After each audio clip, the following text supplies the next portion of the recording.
Welcome.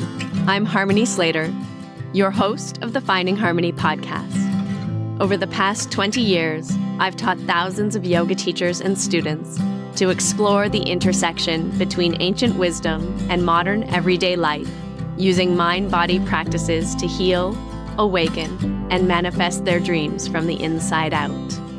This podcast is a sanctuary for those feeling overwhelmed by life's challenges.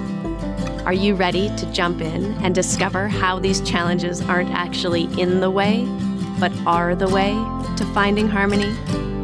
Let's invite the magic back in. So today we're looking at something that we don't normally pause to look at, and that is exploring that the energy around us can affect us just as much as the energy within us. What do you think about that? Have you ever considered that perhaps the reason why you're feeling stuck or scattered or stagnant isn't because of something about you that's going on the inside, but it actually has more to do with the energy of the space or spaces that you're inhabiting every day, the design of your home or the furniture inside your home or the way you're sitting inside the home itself, the direction you're facing.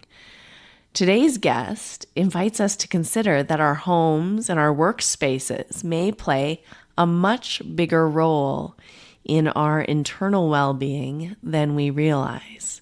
So we are joined by Margaret Solorio, who is an energy healer, medium, author, and the creator of the Home Frequency Reset. And she comes to this work from a very unconventional background. She worked in the field of biotechnology for over 20 years in the wine industry. And it was with the upheaval of COVID that she had a profound awakening of personal transformation and discovered this calling that extended beyond working with just individuals, but reached all the way into the spaces that they inhabit. And so today, she really helps people clear and reset the energy of their homes, creating environments that feel more calm and supportive and aligned with the lives that they're longing to create. So I hope that this gives you some food for thought if you're doing a little summer cleaning or reorganization of your home. I hope that this episode is supportive and finding you at exactly the right time and gives you the insight and inspiration you need to make some changes in your own environment to help your energy and creativity flow in new and wonderful ways. So let's find out how as we jump into this conversation. Hi, welcome to the Finding Harmony podcast. This is your host, Harmony Slater, and this is your co-host, Mr. Harmony Slater. Nice to meet you. Do you go by K or do you go by Margaret? Margaret. Actually, both. Yes, K Margaret. K Margaret. Ms. Solorio.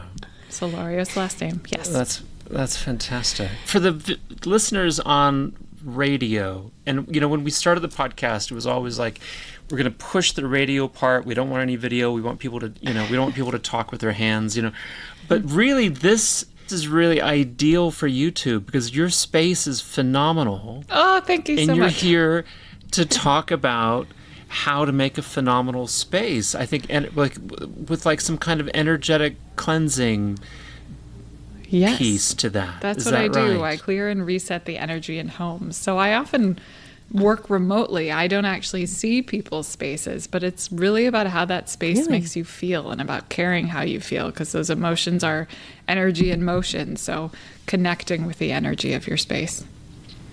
Oh, so how does that work? Well, I'm sure you talk about this too. We all are energy, and everything is energy. If you get down to the molecules of it all, those atoms are buzzing with energy. And so everything gives off a bit of an energetic residue, kind of like with the physical dust collects over time just by being. Energetic dust, so to speak, collects, especially in the corners of spaces, just by living, but also experiences. So often I get called in if there's some big transition, whether you're welcoming in a new family member or having a baby, or if there's been the opposite, a divorce or a split, there's been a big, that kind of transition, or you're just moving into a new space. The home wasn't yours before and now you're making it yours. So you want to clear out that energy from the people who were there before. Right. Those kind of big changes is where I come in, but I think we can all feel it. One of my favorite, I like to give extreme examples because I think we can all easily catch on and relate to that. But if you think of a house that hasn't been lived in a while and you were to walk in it, it really has that damp, heavy energy. Kind of, you want to open the windows, you want to let the air in. Or also if somebody's had an argument in a space and you were not there for the argument and then you walked into the space and it's quite apparent, you pick up on that energetic residue. You know something's happened. There's kind of this lingering energy. And so that can build up over time, and we want to clear that out to allow for all the good things we want, opportunity and abundance to fill in that space. I had a friend once who put up a mezuzah. I think it was like she put a mezuzah up on her dorm room, actually. And I asked her, but like, you're putting a mezuzah up, what are you doing that for? She said, well, because objects have energy. And it was like maybe the first time I'd ever really thought about it that way, that, that these things do have a residue, and you pick something up and you can feel something about them. And sometimes you don't have a feeling, but often you do. No, you're right. Some people are more intuitively inclined and might pick up on that. But I think it's also important to recognize the emotional or the energetic attachment we have to our stuff. So I once worked with a client who had inherited a coffee table that she tripped over regularly because she didn't want to give it away. She felt badly about that, but it didn't really fit in her space. And so there was this kind of stuck energy where she hadn't come to terms and made peace with it and let it go. It was still there. So thinking about whether positive or maybe heavier and a little more negative, that energetic tie you have to your own things. I always think about naming too. Some of us like to name our cars. Some people like to name their houses and talk to their houses. So thinking of that positive association of you can talk to the energy, whether it's flowing through your body, which I know you work with somatics, or flowing through your home. It's there. Yeah. People often name their swords. Their swords, Excalibur. You seem to have a kind of a turquoise tone that's flavored every object in the room there, almost as if there was a turquoise veil drawn over your video. It's my favorite color. Let me ask you, would you say that you were always sort of connected to this sense that objects have power and personality, or would you say that there was a turning point for you? I think I always did. I didn't have the language to describe it or the awareness that it mattered, that it was a thing. We moved around a lot as a family when I was a kid. So there was always a new space. There was always looking at new spaces. There was always that limited amount of time to kind of make your own decision about something. Whether my parents cared about my opinion of it was a different matter, but I could always sense, oh wait, no, oh yeah, like I always had that feeling. Or when I moved into a new room, it mattered to me which way my furniture was facing. I would move it if it hadn't ended up quite where I felt calm enough to sleep or whatever it was. So I always had that sense of things, but there was nobody talking about it or that it mattered. With all the moves, there was this idea of like fresh start. So I learned a lot about like, oh, your external world has an impact on you. Look, we're going to change our environment. We're going to change this. It's going to bring this. But I didn't have that language. I think for me, it changed with COVID. My whole world kind of turned on its side. And so that's when I really started down personal development and learned that it wasn't just those external factors, but the change within us that the external reflects. So that's when I headed down that path and meditation, which led me to Reiki and to the spaces. Was there something very profound that happened for you in COVID that did this? Or was it just the circumstances for all of us were a lot for you? Yeah. We were locked in our homes. Right. I didn't notice any difference myself. Well, then you did. Just always at home. You're always locked in your home. I just was managing. I was fighting my life, like on paper it looked really good, but it didn't feel good. at any point. I was putting all this pressure on myself and racing against time every day. And I felt like a horizontal marathon that got flipped vertically, and I just couldn't keep up. So managing all the different parts of my life and prioritizing things that didn't necessarily make sense, that there was no room to hide in the schedule when COVID was like, great, do all these things all at the same time, go. All in the same space. The space has to manage all the things you do and handle that.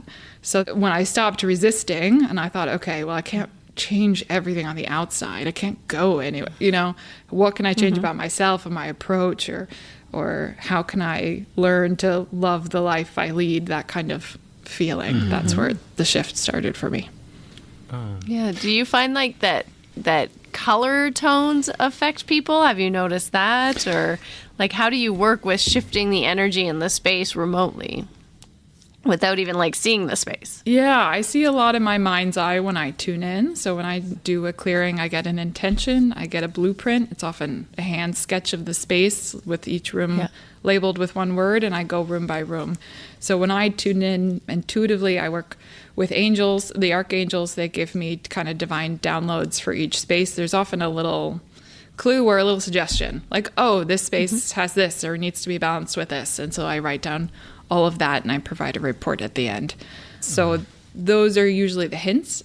Color, definitely. Each color has different frequency. One thing I love is that it's all unique. What makes somebody calm and happy color is definitely different for the other person. So there's no rule about what's better, what's calmer. It's what works for you. But clearing the energy and then finding what creates that supportive space, that's really fun.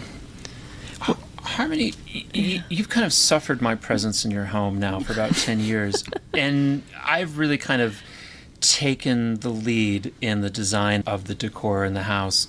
What is that like for you? Like, are you comfortable in the house? Do you like the way it looks? And Most of the time. Most of the time, but like things are kind of stay in the place most of the time. Can you? What is that like for you? Yeah, I like our house. Sometimes I feel like it's a bit crowded. We could, Yeah, how do you negotiate that? Like when you're sharing space with other people, like our child has his bass here, 4 amps, full double bass, like another bass. We used to have a piano in this room, which we relocated to a storage area. Like, how do you negotiate space when you're not the only person in control of it? Yeah, I think, finding what's most important to each of you to try to negotiate that. Obviously, it's not going to be perfectly for just you because you are sharing. That's important. I'm trying to think. What often comes up is designating a space for each activity, but it sounds like you've kind of done that. Like this is your sound space, whether it's music or podcasting, or there's a very creative vibe and you've designated that space for that. So that intention, the energetics of intention brings a lot to supporting a space. That's interesting. I've never thought of this as a sound space. Well, I like to do mushrooms in the living room upstairs. I've made that room the place where we like to do that. That's our salon. I'm just, it's interesting because I was forced to live with my brother growing up, and what I was kind of used to was kind of like wading through knee-high garbage as I went through my room. And something really very interesting happened when we both got a room one year. My room became immaculately clean just overnight. And I kind of realized, like, I didn't even know I was that way until the room became perfectly clean and nice and everything was exactly the way I wanted it, just immediately. And I kind of went on the rest of my life that way. And so, I mean, I hope I haven't, like, forced myself on you with this, but I just think that there is, like, your a kind cleanliness. Yeah, but the artful way you place something in space. I guess my question is, and I want you to kind of maybe help elaborate, is the kind of the personality that arises and that needs your space to look a particular way, and then its effect on other people. Like, do you have a partner there in the home? You mentioned maybe children. I do, a husband and 2 children. And then how do you bend them to your will? Well, I don't, but they generally by default seem to follow my leadership. So I suppose that exactly. works. Yeah. I think it's bringing awareness to that sense of exactly what you spoke about. I mean, we grew up with a lot of stuff, my sister and I, and we had very different reactions coming out of that space. I, too, am somebody who regularly goes through. I mean, my kids are not happy with me. They're, poor things, are 9 and 11. They bring home a bunch of paperwork from school. I'll sit down and I'll look at it with them, and I'll pick 2 or 3 original pieces, put them aside to hang them up somewhere, and the rest goes straight in the recycling. And they're like, I spent months working on that. I'm like, yeah, and you're only in 3rd grade. There'll be so much more. So, like, I'm okay I'm not one of those moms who holds on to every single, forgive me if you are, but everybody to their own, piece of artwork, and then has boxes full for them to pick up when they become an adult. Yeah. I think bringing awareness to how you react, what emotional tie you have to those things, and also a lot of this work has to do with the kind of subtle, almost subconscious reactions we have. So if you're not even aware, then that's hard to work with. So bringing that in awareness. A lot of it, every time I do a session, nature, light, and air come up. So thinking about your lighting, a lot of us live in inherited spaces. We didn't actually build the homes we live in. So they come with lighting that maybe isn't ideal for you. So maybe you are installing lamps or thinking about lower lighting for the evenings, or how can you dress the windows differently to serve your purposes and joy. And then with air, for me, that's opening up the windows every day. Even if it's cold, the fresh air flowing through really refreshes everything. If you can't do that, maybe spraying an essential oil spray. Again, thinking about how you can change the frequency to lift you up instead of feel like it's kind of hanging. And then nature, I find fun to focus on your favorite sense. So I enjoy my sense of sight the most. So I have plants. I have a lot of nature prints around. You can see there's even a whale on the piano. Yeah. There's lots of that reflected back to me. If you're a sound person, you might softly play nature sounds in the background, where it's not something you pick up on right away, but there's this like refreshing sense. Yeah. We do a lot of that naturally, I think, when we host. When we invite guests over to our home, we think about that mood, that vibe, the energy. They're coming in. What do they want to feel like when they enter my home? Where will they eat? Where will they sit? What will the music be? What's important for, we curate that experience.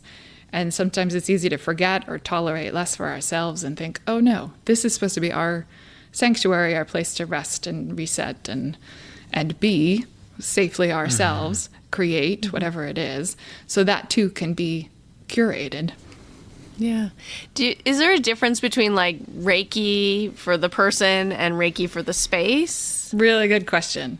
In my experience, not so much. It was funny. I learned Reiki for the person. I learned angel Reiki, so it was a combination of this mediumship and Reiki. And then I kept getting signs from the universe, is the best way to put it, I guess, about spaces. And then I would just speak to my spirit guides and say, hey, I get it. I love spaces. What's the deal? And I sat down one day and kind of got a download of how can I apply what I've learned to spaces. So when I clear the spaces, I actually see the 7 main chakras, the energy systems, lined up with rooms in the house. And that's kind of a symbolic connection for me of, if this is the crown of the house, that's easier access to spirit in that space. That's how this energy is flowing through the house, gives me clues. Oh, that's so fascinating. Okay, what makes like the crown of a house? Like what would make that the space? Always different. I have yet to have a pattern replicate itself. Wow. So like, does it just come to you, or is it from like something that somebody says? No, when I'm going through and clearing the space, I'll either see them in color or hear the word. Interesting. I feel like the crown of our house is our salon. I was going to say our kitchen. Ooh. Because that's where we do all of our interactions. I think the kitchen's more like the throat, because it's like the communication area. Okay. Is it kind of like aligned that way, or is it different? It's different. And I always laugh when the root is not at the root. Like when the root ends up in like a basement, it makes sense. Yeah. But when the root's on the top floor, you're like, well, wait a second. And then I look at how they're all pieced together. And you haven't really been able to like correlate like what makes a root area, or is there like Is it like a vibe, an energy, a color? Like, what would you look for? Well, I don't actually physically see the spaces. I just work with a blueprint and then what I see in my mind's eye. So I see the color as an association, as kind of like a reference point for me. In terms of the space, I think because each home is so different, each owner and family is so different, each position of the house is, there's so many different factors, but it always makes sense when I deliver the information back to the person of the house. They always correlate, oh, right, that's what we do in this space, or, oh, there's always a correlation. Can I just go back for one moment and ask, how did you acquire angel spirit guides? Oh, we all have them. It's just getting used to hearing. Kind of like you learn to hear your intuition. For me, meditation is the flip side of praying. So when you pray and you ask and you say thank you, when you meditate, you get quiet and you listen and you receive those answers on a kind of general basis. And we each have 1 to 3 spirit guides. And a spirit guide for me is that spiritual team member, you can call it, who's with you from the time you're born till the time you go back home, so to speak. Mm-hmm. And then we all have angels everywhere around us. So one thing I love is learning that when you do pray, it doesn't really matter who you pray to. They get the message and somebody comes. Did you have a format that was presented to you as a kind of lineage, like this is how things work, and like a grandmother who said these are the angels that are around you, they come in 1 to 3, or was it something that kind of arose to you in a kind of vision, or something you were just always aware of?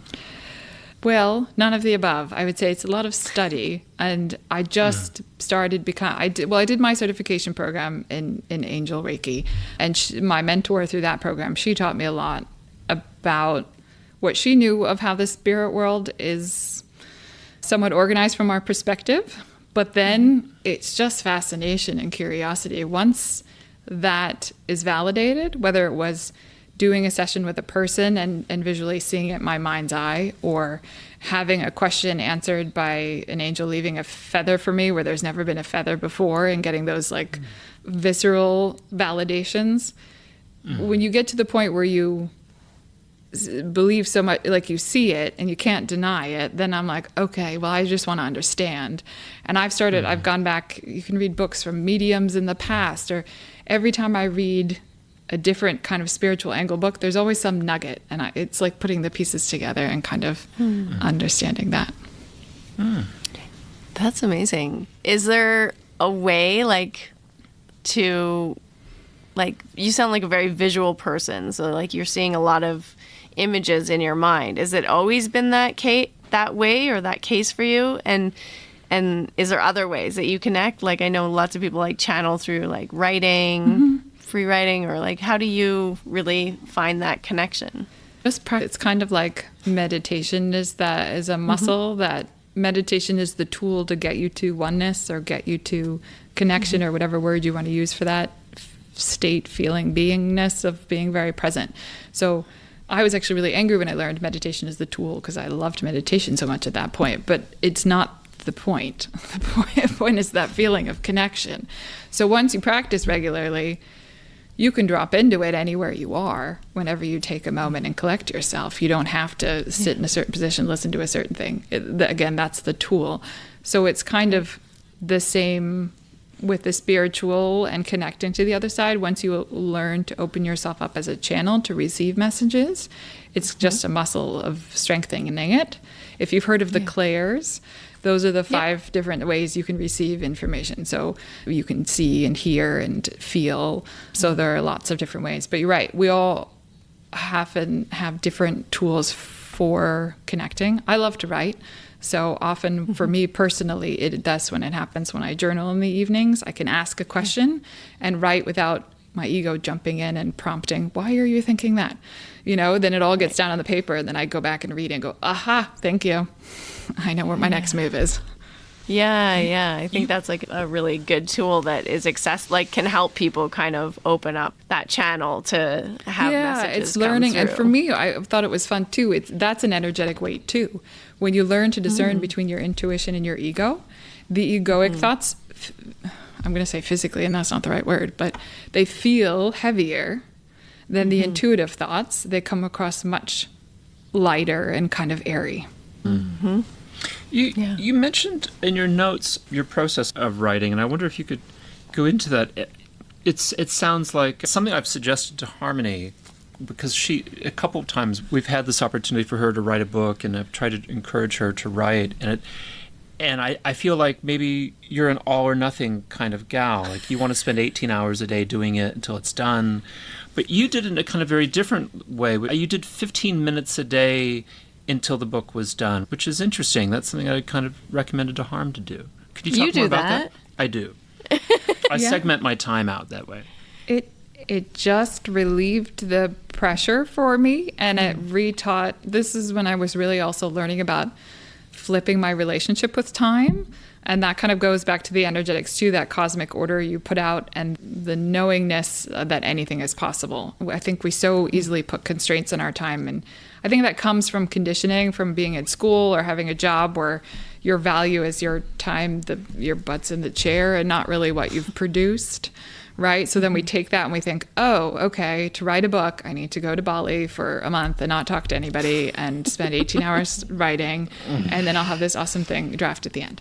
And I just didn't, again, during COVID and a family to take care of, there was not a thing. So like, great, well, what can I do? After dinner, I can set a timer for 15 minutes, ignore everybody else, and just see what happens. I'll just start writing. I'm not going to try to,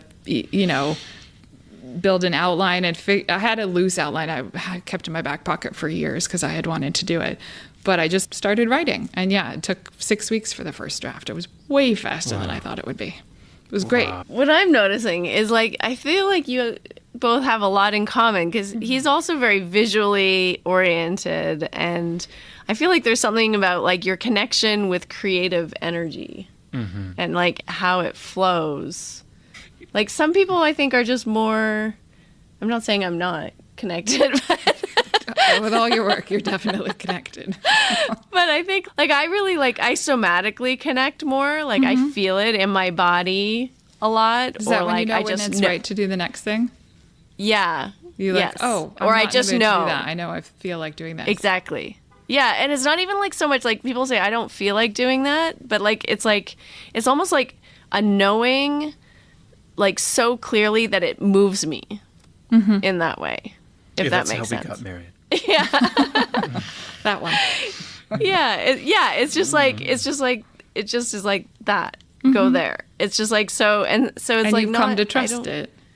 Yeah. Yeah. And so it's like kind of like a different way of, I feel like there's maybe something to that, like the way you have, kind like, of the same, and it's just a different process. Like you said, that we all receive downloads of information differently. That creative process maybe also looks different, but creativity itself, I feel like, is a download.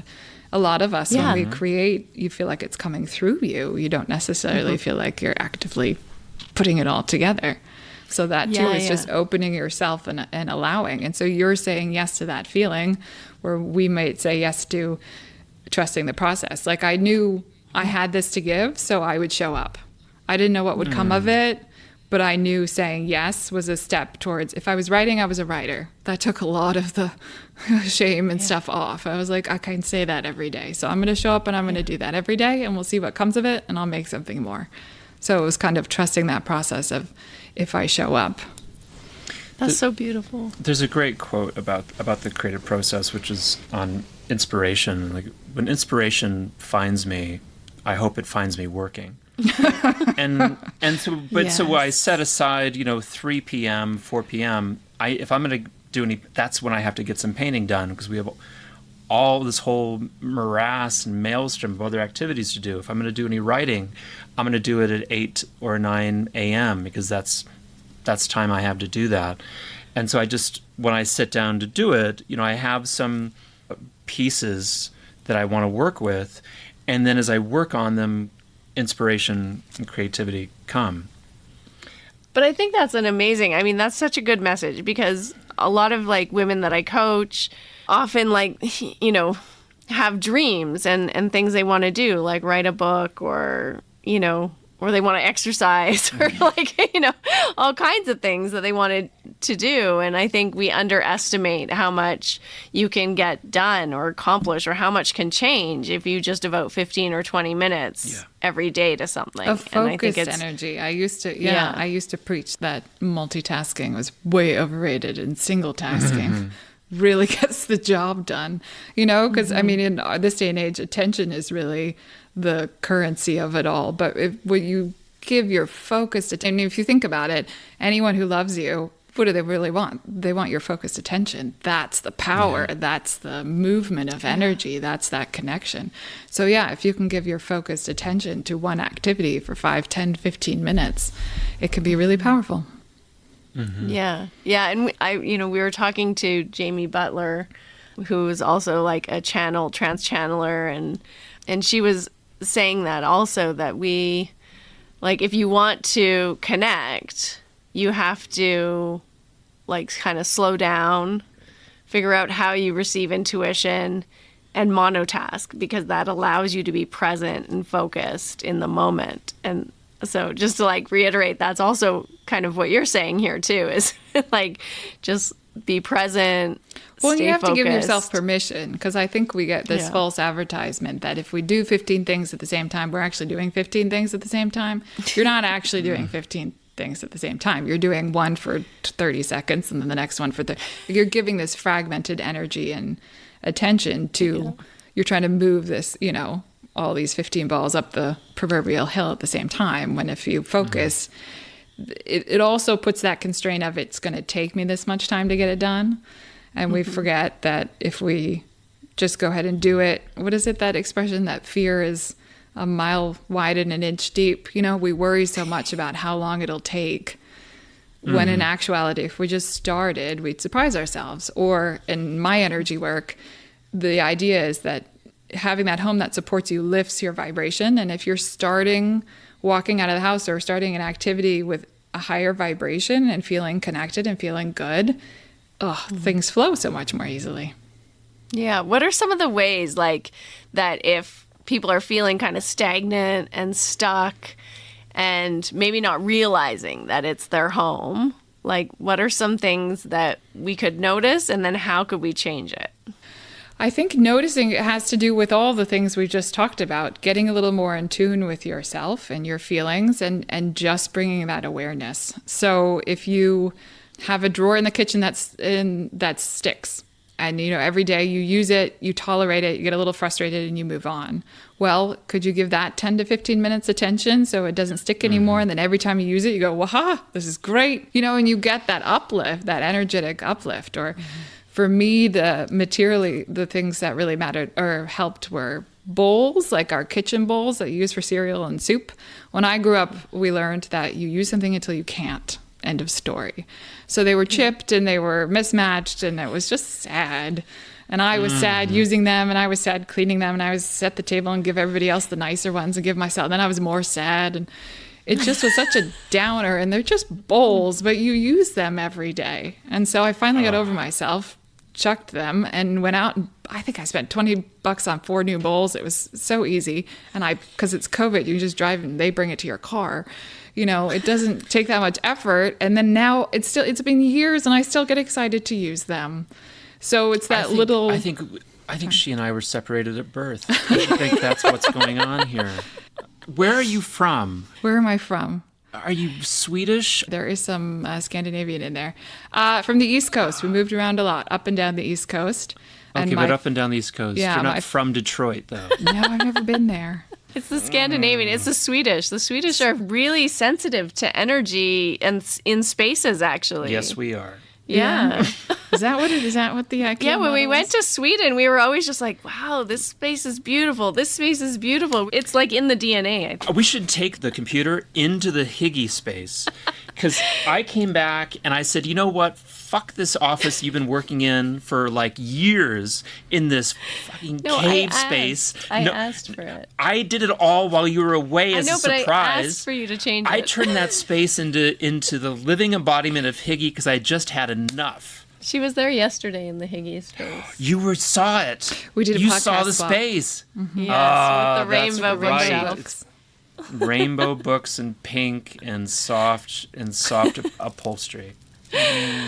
Okay, so towels too, like the mismatched rundown towels. Exactly. Another thing you just tolerate. You don't get, and then you buy. I found a company I believed in and some fun colors and really soft that felt good. You wrap your little kits in those. There are all these little moments where you're like, this is great. It just is so uplifting. Or picking your favorite cup in the cupboard, like the nice one that you don't save for somebody else, you save for yourself. Like switching that narrative, those little energetic uplifts, I call them positive energetic anchors in your day, are very helpful. We have 35 towels we never use because we only use the nice ones. Why do we keep them? Get them out. For the dogs. Oh. But I think that's like a thing too, right? Like the clutter, like the stuff that we hang on to that maybe we're not using or we're just hanging on for sentimental reasons, or even like, what about like the past? Like you were saying, like, I mean, we have like boxes and boxes of things. Lego. From the past, also like journals and photos and artwork. Lego. Well, I think it's just the most important for me in that process is, one, to give yourself grace. It can be really so easy to get overwhelmed and then you just quit because, good Lord, that's a lot. And two, to understand that each little step counts and each little step helps. So you don't have to do a big overhaul. You don't have to change everything today. It's what are those little investments of time? Maybe you set a timer for 5 minutes and just tidy up the space you're in. You can get a lot done and you'll feel really better and the energy will flow through more easily. So, but you don't get lost in the cleaning project that takes hours. So where can you do those little investments that bring you lots of good reward? Yeah. Yeah. I'm feeling like we need to get rid of a lot of stuff. We talked about the child already. Can you talk about, so you spent 15 minutes a day for 6 weeks, and is Make Ease Your Vibe? Yes. That's the book you wrote. Yes. Can you talk to us about what's going to happen when we encounter this book? Are we going to go through chapter by chapter, and do we use it as a manual, or is it a description of your experience? It's a little bit of both.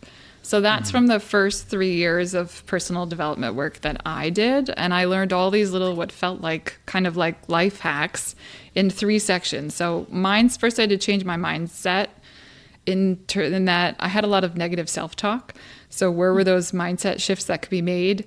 Then I learned about energy, how energy works in the world. You don't really see energy, so it's not something we're really taught about, but we all experience it and we all feel it. So once I started making those connections of, I am my own energetic magnet, and that vibe that I put out, that's reflected back to me in my space, in the world, by other people. Like, I don't have to then take comments personally when somebody says something to me. I can understand there's like a blip in my vibe. Like, what am I believing? That resonates. That's coming to me. It gave me this great new perspective. So I talk mindset shifts, energy, and then time. For me, there was this my relationship with time changed everything. I used to feel like I put on armor every morning and was racing against time because I felt like I had to hold up the world and do so many things. And when I understood that's a cosmic order, like we can say, I don't have enough time. And then the loving universe goes, wonderful, let me bring you all these things to slow you down. Or you can say, I have more than enough time. I have time to get everything done. No problem. And just having that attitude, having that energy, putting out that vibe, that's what's reflected back to you. And things, for me, it never feels faster. I'm always a little amazed by that. Like, it doesn't feel like I get it done faster, but I arrive at my result, or, so to speak, destination early. Or I get the book done early, or I get this done. And then I'm like, what? That's amazing. I have 2 hours left to do something else. Like, it doesn't feel faster for me, but it always flows more easily. And that's that ease. My wish for everyone is that ease is not something we just get on vacation, but that we figure out a way, and there are so many different ways, to just bring it into the everyday and savor. I have to say that when I was growing up, everyone would say to me, like, parents and uncles and stuff, like, it goes so quick. And it's really not my experience. Like, this is really taking a long time. I feel like it's a way of life, though. Like, if just like, I really feel like this lady's my sister. That's all I'm saying. Well, I feel like it's relative, because it was really cute. My third grader said to me, the school, tomorrow's the tomorrow's the last day of school. And he said, you know what? This is the year that went by the fastest. And I was like, yeah, well, it kind of feels like that. The older you get, the less percentage of your life 1 year is. And then is like, oh, right. Here we are again. Yeah, it does. It speeds up as you age, I guess. My parents always said that. Again, not my experience, but okay. Maybe you're slowing down as you age. Just takes every day takes forever. That means you don't have enough to do. I have some projects. I have so many things I'm working on. We have some cleaning out we can do. We could get rid of these 2 dogs. I can take up that time for you. That would free want. up an hour and a half. We just got rid of the dogs. Oh my gosh. Well, tell everyone if they want to have you work on their home or on their person, how do they connect with you and receive a session? Yeah. Go to my website. It's deliciousease.com. Okay, beautiful. And they can order your book from your website or it's on Amazon in paperback and Kindle versions. Perfect. What would you like to leave people with if they're, I don't know, listening to this and feeling like, I don't know, congested energetically? What comes to mind is kindness as a practice. I think it's those little moments that you can give yourself grace or give yourself a compliment or give somebody else a compliment and just say, hey, you're doing a good job today. Were those little moments where you can make your own positive, energetic anchors in life and practice kindness, because it always comes back to you multiple fold. It's helpful. Lovely. Especially with yourself. Yeah. Especially when you're trying to clean out spaces, I think. Yes.